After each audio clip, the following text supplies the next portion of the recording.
Hey guys, it's Michael. I'm going to do a quick tutorial on heat molding some ski boots that I got last year that are hurting me.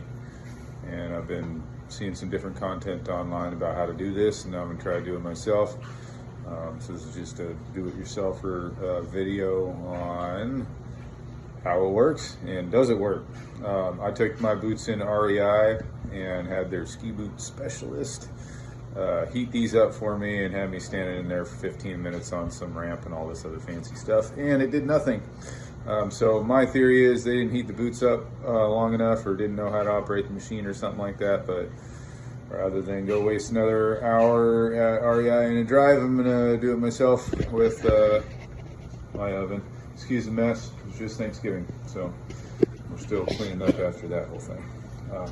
Anyway, got the oven preheated to 200 degrees, and I had to remove a rack, and then I had to do I got pretty big feet, so these are big boots, and had to adjust the rack to flip it around upside down and everything like that to keep this rack low enough for these boots to fit height-wise in this particular oven. If you have a bigger oven, probably wouldn't be a problem. So momentarily, I'm going to be sticking these boots inside the oven.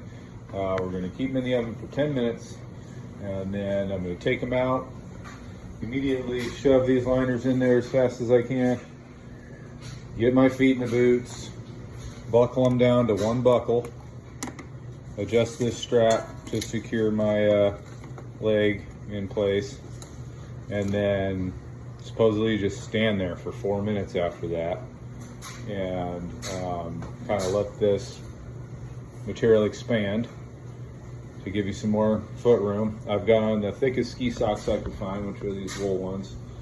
And then after I've stood in the boots for at least 4 minutes, letting those expand, I've got a bathtub prepped with some cold water and ice, and then I'm gonna stand in the bathtub for 10 minutes.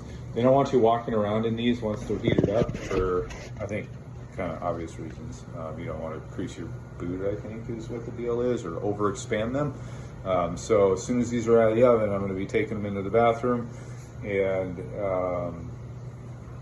putting all the liner in and doing all that stuff right next to the bathtub, and then I'm going to stand in the bathroom for the 4 minutes, and then just one step into the bathtub from there.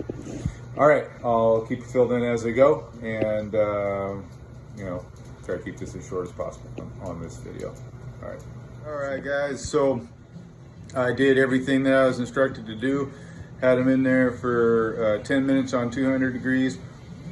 Immediately took the boots out, got the liners in quickly, got my left foot in, right foot in, buckled them down one buckle, and stood there in a ski stance for 4 minutes on the dot. And I started to feel a little bit of a difference. Then I stood in the cold water for the 10 minutes, and then hopped out of there and just kind of walked down the hallway to see how they felt.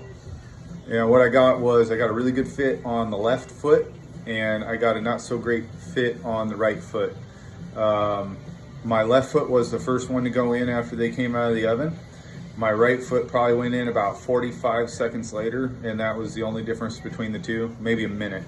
So my theory is that the right foot had too much time to cool down before my foot got in and I buckled in. So to make sure that I get a perfect fit and get the right foot feeling like the left, I got both boots back in the oven again, and I dried them off and got them all prepped, and they're back in the oven. I'm going to repeat the exact same process for the exact same amount of time, and then I'll check back in with you guys and let you know if that worked. I take you in the bathroom, but my daughter uses it and it's in terrible shape, so we're going to keep you in the kitchen. All right, we'll see you on the next one. All right guys, I'm all done. I went through the process all over again. This time I added an extra pair of ski socks to widen my foot out a little bit. Left them in the oven for 12 minutes instead of 10, and then made sure that water in the bathtub was ice cold, and added a couple inches to that too, just trying to improve on the process of the first one. And success. These boots, when I first put them on my feet and I rode them the first time last year, it felt like my pinky toes were gonna fall off. Like my feet were numb and it hurt every single step. And now I can tell just by walking around in them. I peeled off all the multiple layers of socks and I just got on my regular ski socks now. And I've still got a little bit of pressure on the outsides of my foot, but nothing compared to how it was before. And then keep in mind, I have like a double extra wide size 12 foot. So finding anything that fits me is difficult, even in a regular like street shoe. And that's why I got these Salomon SPro boots, because they had the moldable liner, and the last on them was the widest thing that I could find in the price range of like, you know, 600, 700 or less. I think you can get these same boots for even cheaper now that they've been out for a couple of years, but this is what they are. They're the Salomon SPro high volume for people with wide feet, and it looks like I'm going to be a lot more comfortable this season. So if there's any updates or anything like that when I go skiing on them again, I'll let you know. But so far so good, and feeling like my old boots I had before these. All right, talk to you guys later. Have fun out there.